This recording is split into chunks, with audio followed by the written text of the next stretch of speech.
Ricard chahuté en bourse à cause de sa dépendance au marché asiatique et particulièrement du marché chinois où le segment de consommateurs clés, c'est-à-dire les 25-45 ans, est en déclin. Pour autant, Slimane, si j'ai bien compris, l'analyse de la stratégie du groupe de spiritueux vous est lisible, est intéressante. Tout à fait, Louis-Antoine. Alors, ce qui m'a particulièrement intéressé sur le dossier Pernod Ricard, dans un premier temps, c'est effectivement le niveau de valorisation. On est désormais sur le dossier Pernod Ricard sur des niveaux de valorisation qu'on n'avait pas observés depuis 2014. Alors ça, également, c'est valable aussi pour le titre Rémy Cointreau, qui a effectivement été assez chahuté ces derniers jours.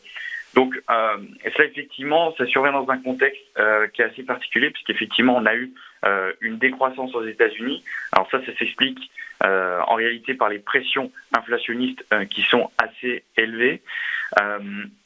Donc, moi, ce qui m'a intéressé, donc effectivement, dans un premier temps, c'est le niveau de valorisation. Dans un second temps, c'est les perspectives. Parce que ce qui est prévu, c'est donc une augmentation du dividende par action qui va être assez intéressant et aussi un programme de rachat d'actions de 750 millions d'euros. Donc, ce qu'il convient de noter, Louis-Antoine, c'est que, vous le savez, lorsque une entreprise opère donc sur du rachat d'actions, de l'augmentation de dividendes, donc c'est des éléments qui sont assez favorables pour un actionnaire. Effectivement, c'est des catalyseurs haussiers pour l'action. Donc, on a des perspectives qui restent toutefois assez positives. Donc, ce qui a été assez problématique, c'est cette forte dépendance du chiffre d'affaires à l'Asie.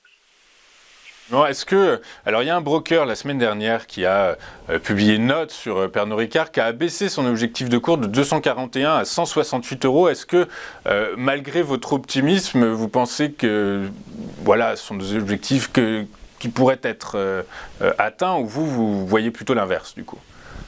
Alors, en réalité, Pernod Ricard, c'est un titre que je surveille, donc qui n'est pas encore rentré en portefeuille.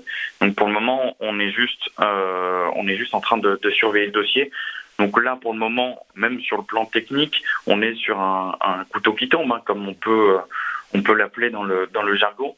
Donc, pour le moment, on va attendre davantage de signaux, mais effectivement, le titre pourrait continuer sa baisse. Maintenant, on commence à arriver sur des niveaux intéressants. Donc c'est un titre qu'on doit surveiller avec grande attention, je pense, pour les prochaines semaines. En tout cas, pour tout vous dire, Louis-Antoine, il est sur le haut de ma liste.